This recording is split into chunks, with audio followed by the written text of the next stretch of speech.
clasha nemafesi kukashi dava kungoda chani chete paklashi ndipei ikati chakana muchida flash ndiklashise faceless nhasi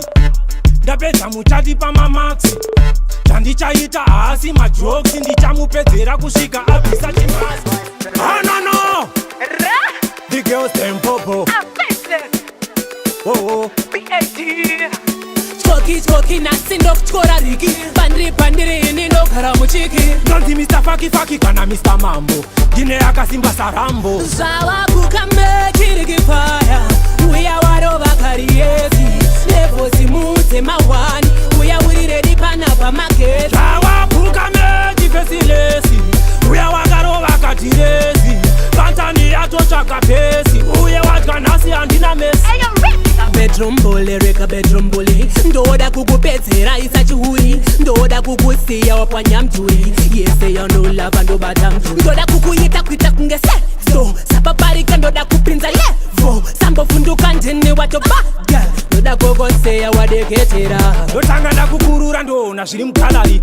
ndotambisa zviri mubhuchari kobva wanditambirawo kasesalari ichati ndi pasina kemikari nekuti zvawakatakura izvo shamwari ndichazviwina chete ndaasise lotari chero uchinuhwirira sechingwa mubhekari mislamitantiuta kusmell like mochari zvawabhuka mechipesilesi uya wakarova katirezi pantani yatotsvaka pesi uye wadya nhasi handina mesi. zvawabhuka mechiriki paya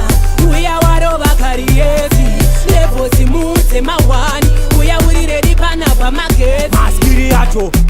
panapa ihopo ndorova pungwe samahobho ndichakuzvambura ziso rikabuda semagiropa ndimwe piriti ndokurovera topo ndoda kokotambera kusvika wapakuwara nekuti handina mesi panyaya dzekugwata especially under the shit unokuvara saka wangu ita izi novaparara ndichakuisa musoro muwodhiropo ndongorova besu chete richinzwa mhepo ukaona ndakupina inini pasopo skini ichatedzerera neziya sesipo kuseri kwakafuta kunge churu mira ndikumorelepo remajuru ndoda kukusiya wakariti tuzu ziso ipapo ndakupedzera awabhuka mechipesilesi uya wakarova katirezi pantani yatotsvaka pesi uye wadya nhasi handina mesi. zvawabhuka mechiriki paya uya warova kariyezi levosi mudze mawani uya uri redi panapa magezi bedroom bully reka bedroom bully ndoda kukupedzera isachiuri ndoda kukusiya wapwanyamdhuri yese yanolava ndobata ndoda kukuita kuita kunge seso sapaparika ndoda kupinza levo sambovhunduka ndini watobaga ndoda kokonseya wadeketera ndotanga ndakukurura ndoona zviri mugalari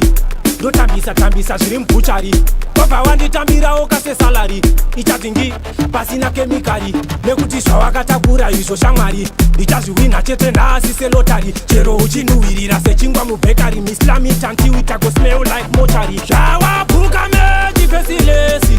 uya wakarova katirezi pantani yatotsvaka pesi uye wadya nhasi handina mesi. zvawabhuka mechiriki paya uya warova kariyezi